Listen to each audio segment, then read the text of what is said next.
senador Zoé Robledo Aburto para fijar la posición del Grupo Parlamentario del Partido de la Revolución Democrática hasta por 10 minutos.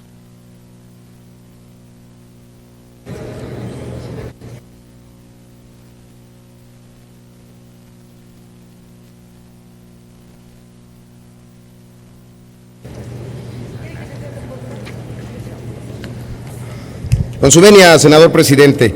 Compañeras, compañeros, la privacidad es la nueva forma de la libertad. No es exagerado decir que vivimos en un mundo donde la privacidad se ha vuelto casi un imposible. ¿Qué tan libre se puede ser cuando se es vigilado de manera constante? La libertad implica un derecho al secreto. Este es expresado en su forma pública a través del espacio privado y el respeto absoluto a ese espacio. Ya lo dijo alguna vez el filósofo francés Jacques Derrida. Él sentía un impulso de miedo o de terror frente a un espacio político o una esfera pública que no deje espacio para el secreto. El secreto es una contestación política porque inhibe al poder de volverse absoluto. Le impide generar terreno propicio para una totalización de la democracia. Ninguna democracia contemporánea puede asumirse como tal si no garantiza la privacidad de los ciudadanos, incluso la privacidad frente al Estado mismo. Es recurrente el ejemplo de George Orwell y su novela de 1984, este mundo distópico que ha sido recurrentemente comparado a nuestro mundo actual, un mundo en donde la vigilancia es constante, donde la vigilancia es continua y operada desde el Estado en un ente todopoderoso. Esa comparación es fácil, pero además es insuficiente.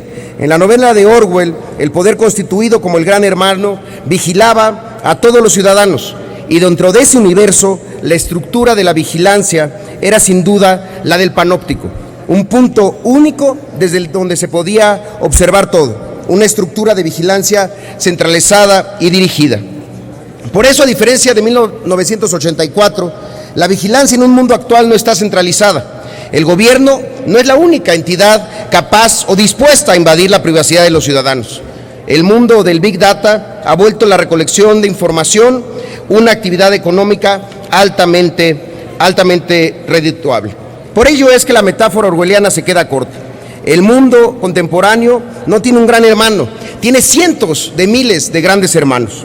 Si existe un panóptico, todos simultáneamente estamos en la torre y en la periferia al mismo tiempo. En ese sentido, nuestra realidad se asemeja mucho más a la distopía de Sameatín en la novela Nosotros, en donde plantea un mundo en donde los habitantes viven en casas de vidrio transparente y nadie puede cerrar las cortinas. En ese mundo, la privacidad simplemente no existe, pero el control de la información no está centralizado. Eso crea un escenario peor que el orwelliano. La solución es compleja pero sencilla. Se trata de derrocar a un régimen corrupto y abusivo. En el mundo de Sameatín no tiene una solución tan sencilla. ¿Cómo se acaba con un panóptico cuyo centro está en todas partes al mismo tiempo? Por eso es que celebro hoy que estemos discutiendo esto aquí, y que hay un avance tan importante respecto al dictamen de datos personales en posesión de sujetos obligados. El reconocimiento permanente a las comisiones, a sus integrantes, a sus presidentes, a la senadora Cristina Díaz, al senador Gracia, y sobre todo también a los grupos de trabajo que sí pudieron ponerse de acuerdo, que sí lograron consensos en temas también complicados, en temas también difíciles. Creo que ese reconocimiento, ese esfuerzo, ellos, nuestros asesores, nuestros técnicos, nos lo contagiaron para que pudiéramos llegar al día de hoy sin hacer el papelón de no sacar este dictamen. ¿Por qué creo que es una buena ley de datos personales? Durante todo el proceso de dictaminación hubo por lo menos 9 temas en donde hubo un avance importante. El primero, seguridad pública. Se adicionó un capítulo segundo al título cuarto de acciones preventivas en materia de protección de datos personales, de las bases de datos en posesión de instancias de seguridad, procuración y administración de justicia. En ese capítulo se estableció que la obtención y tratamiento de datos personales por parte de sujetos obligados competentes a instancias de seguridad, procuración y administración de justicia está limitada a aquellos supuestos y categorías de datos que resulten necesarios y proporcionales para el ejercicio de las funciones en materia de seguridad nacional, seguridad pública o la prevención y prevención del delito. El segundo es ejercicio de los derechos ARCO sobre datos de personas fallecidas. Tratándose de datos personales concernientes a personas ya muertas, la persona que acredite tener un interés jurídico de conformidad con las leyes aplicables va a poder ejercer los derechos de acceso, rectificación, cancelación y oposición, siempre que el titular de los derechos hubiere expresado fehacientemente su voluntad en tal sentido o que exista un mandato judicial para dicho efecto. El tercer tema tiene que ver con transferencias y remisiones.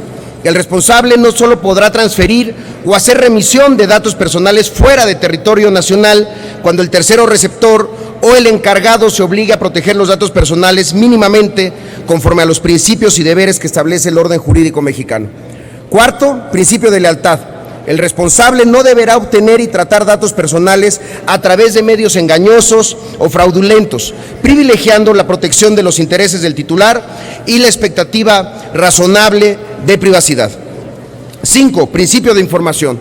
Para facilitar el ejercicio del principio de información, se contempla la existencia de dos modalidades de aviso de privacidad, el simplificado e integral.